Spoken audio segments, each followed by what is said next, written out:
Hello বন্ধুরা, তোমরা সবাই কেমন আছো? আমি তো খুব ভালো আছি। আমার নতুন একটা ব্লগে তোমাদের অনেক অনেক স্বাগত। জায়গাটা দেখে সবাই চিনতে পারছো তো এটা কোথায়? এটা হলো আমাদের কলকাতা এয়ারপোর্ট। তাহলে বুঝতেই পারছো আমি আজকে একটা ট্রাভেল ব্লগ নিয়ে তোমাদের কাছে হাজির হয়েছি। অনেকেরই ড্রিম ডেস্টিনেশন হলো মালদ্বীপ, আর সেই মালদ্বীপেই আমরা আজকে যাচ্ছি।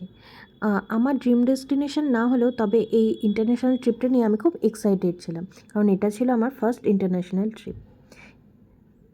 প্রথমে গিয়েই আমরা লাগেজগুলো আমাদের এয়ারলাইন্সের কাছে ড্রপ করে দিয়েছিলাম। আমরা ইন্ডিগোতে যাচ্ছিলাম। এর আগেও আমরা অনেকবার ইন্ডিগোর সাথে বিভিন্ন জায়গায় গেছি। ইন্ডিগোর সাথে কিন্তু আমাদের এক্সপিরিয়েন্স খুব ভালো, তাই আমরা যখনই চুজ করি তখনই ইন্ডিগোকেই চুজ করি। তবে ফেয়ার অনুযায়ী আপনারা অন্য কোনো এয়ারলাইন্সও চুজ করতে পারেন। লাগেজ চেকিং, সিকিউরিটি চেকিং আমাদের সমস্ত কিছুই কমপ্লিট হয়ে গেছিলো।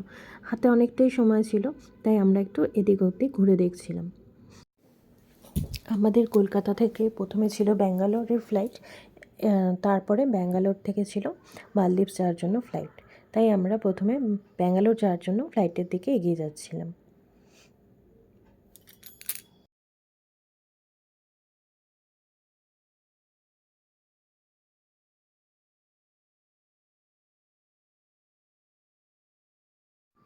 আমাদের অনেক সকালে ফ্লাইট ছিল, ওই ভোর 6টার দিকে। তো ফ্লাইটে ওঠার পর আমরা সানরাইজটা দেখতে পারছিলাম। উপর থেকে এত সুন্দর লাগছিল, সেটা বলে বোঝানো যাবে না। ভীষণ সুন্দর লাগছিল আকাশটা দেখতে। সূর্যের রঙগুলো দেখুন চারিদিকে ছড়িয়ে পড়েছে। মালদ্বীপ যাওয়ার জন্য আপনারা বিভিন্ন অ্যাপস থেকে টিকিট কাটতে পারেন, যেমন গোআইবিবো, মেক মাই ট্রিপ, উইগো। যেটা আপনাদের সস্তা মনে হবে সেটা থেকেই আপনারা টিকিট কাটবেন। এটাই ছিল আজকের আমাদের ব্রেকফাস্ট ইন্ডিগোর তরফ থেকে। ছিল চিকেন সুপ্রিম স্যালাড আর একটা ব্ল্যাক টি। আমরা ব্যাঙ্গালোর পৌঁছে গেছি। পৌঁছে একটু ফটোশ্যুট তো করতেই হবে, আর ফটোশ্যুট করার পর আমরা ডোমেস্টিক থেকে ইন্টারন্যাশনাল টার্মিনালের দিকে এগিয়ে গেলাম। ডোমেস্টিক থেকে ইন্টারন্যাশনাল টার্মিনালের দিকে যাওয়ার জন্য বাস থাকে, আর এই বাসগুলো কিন্তু এয়ারলাইন্সে প্রোভাইড করে থাকে।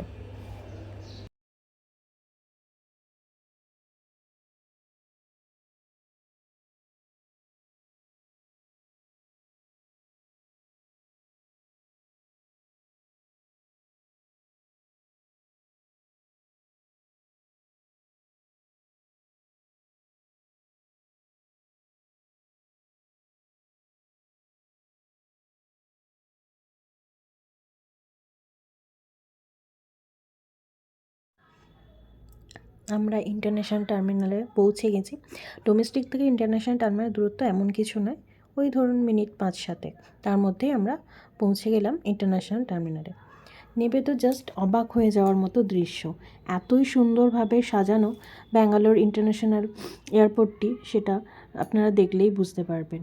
ভীষণ সূক্ষ্ম বাঁশের কাজ করা, চারিদিকটাই এরকম সুন্দর সুন্দর লণ্ঠন ঝোলানো।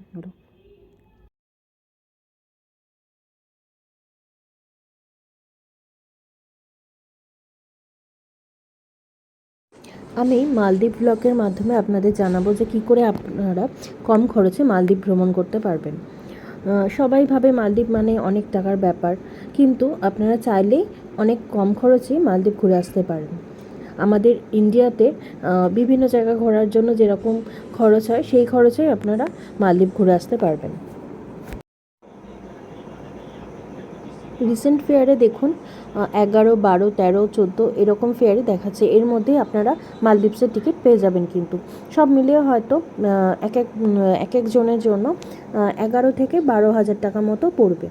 এর মধ্যে আপনাদের দেখে নিতে হবে যে কোনটা লেওভার কম, কোনটা লেওভার বেশি। সেটা আপনাদের ওপর, আপনারা যেটা লেওভার কম সেটা দেখেই বুক করবেন।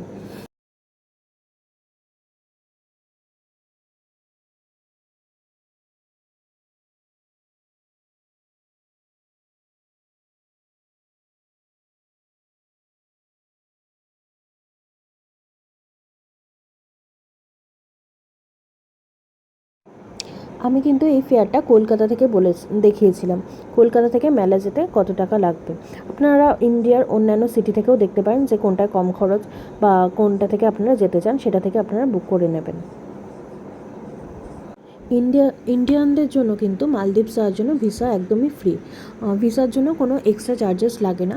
কিন্তু যেটা সব থেকে জরুরি, আপনাদের এখান থেকে ইন্ডিয়া থেকে মালদ্বীপসে যদি যেতে চান, তাহলে ওখানে যে কোনো একটা হোটেল বুক করে আপনাদের যেতে হবে। আর সেই রিসিপ্টটা আপনাদের দেখাতে হবে ইমিগ্রেশনের টাইমে। আর এছাড়া আর কিছুই সেরকম দরকার পড়ে না। আর হচ্ছে আপনার রিটার্ন টিকিটটা, আপনি কবে ফিরবেন সেই রিটার্ন টিকিট, আর কোন হোটেলে থাকবেন সেই হোটেলের ডিটেলস, সেটাই ওরা জানতে চায় ইমিগ্রেশনে। ব্যাস, এছাড়া আর কিছুই দেখতে চায় না। আর এর জন্য কোনো এক্সট্রা চার্জেসও লাগে না। যদি আপনাদের হোটেল ভাড়া না থাকে, হোটেল এখান থেকে বুক করে না যান, তাহলে কিন্তু ওরা একটা এক্সট্রা চার্জেস নেয়। তার জন্য প্রায় $100 থেকে $200 ফাইন করে, যদি আপনারা হোটেল বুক করে না যান। আপনাদের আরেকটা ইনফরমেশন বলে রাখি, আপনারা যখন যাবেন তখন এয়ারপোর্টে গিয়ে গুগলে ইমুগা সার্চ করবেন এবং তারপরে কিছু ডিটেলস আপনাদের দিতে হবে। ইমুগাতে গিয়ে প্রথমেই ট্রাভেল ডিক্লারেশনে যাবেন, ওখানে গিয়ে নিউ ডিক্লারেশনে যাবেন। তারপরে নিউ ডিক্লারেশনে গিয়ে ওখানে দেখবেন যে পাসপোর্টের ফটো আপলোড করতে বলছে, এটা করতেও পারেন, বা স্কিপও নিচে দেখবেন স্কিপ রয়েছে, স্কিপও করতে পারেন। এইভাবে 5টা পেজ খুলবে, আপনাদের 5টা পেজে আপনাদের ডিটেলসটা ভরতে হবে। এখানে যেরকম আছে কী পারপাসে আপনি যাচ্ছেন, হলিডেতে যাচ্ছেন না বিজনেস পারপাসে যাচ্ছেন, সেটা দেবেন। দিয়ে এটা ক্লিক করলে তারপর নেক্সট আপনাদের পার্সোনাল ডিটেলস আসবে। এভাবে আরও তিনটে পেজ খুলবে। তো এগুলো সব কটা ফিল আপ করবেন পরপর যেভাবে আছে। ফিল আপ করার পর একটা কিউআর কোড জেনারেট হবে, সেই কিউআর কোডটা আপনারা স্ক্রিনশট তুলে রেখে দেবেন। এটা যখন ইমিগ্রেশনের টাইমে এই স্ক্রিনশটটা কিন্তু আপনাদের কাছে চাইবে, ওরা দেখতে চাইবে। এই কিউআর কোডটা ওরা স্ক্যান করে রেখে দেবে।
ব্যাঙ্গালোর থেকে মালদ্বীপস যেতে আমাদের 2 ঘন্টা টাইম লেগেছিলো। অ্যান্ড ফাইনালি আমরা 2 ঘন্টা পরে মালদ্বীপস পৌঁছে যাই। এবং ওপর থেকে দেখুন কেমন লাগছে।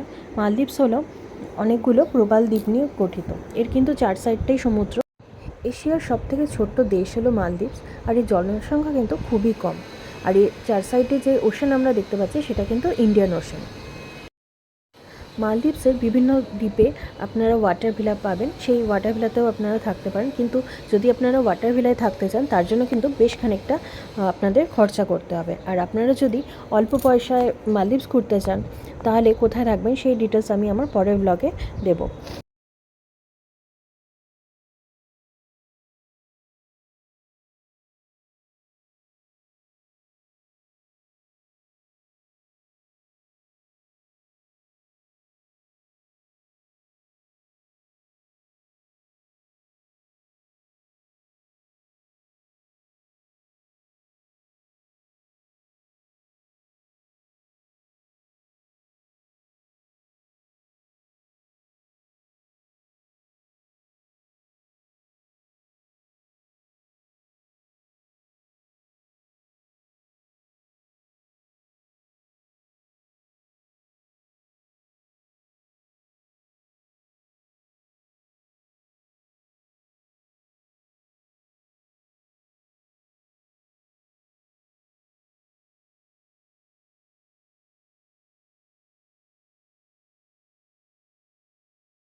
অ্যান্ড ফাইনালি আমরা মালদ্বীপস পৌঁছে যাই। ওখানে গিয়ে কিন্তু বেশ গরম লাগছিলো, কারণ ওখানকার ওয়েদার কিন্তু খুবই গরম। সকালের দিকটা বেশ গরম লাগে, সন্ধ্যের পরে ওয়েদারটা চেঞ্জ হয়ে যায়, কিন্তু সকালের দিকটা বেশ গরম লাগে।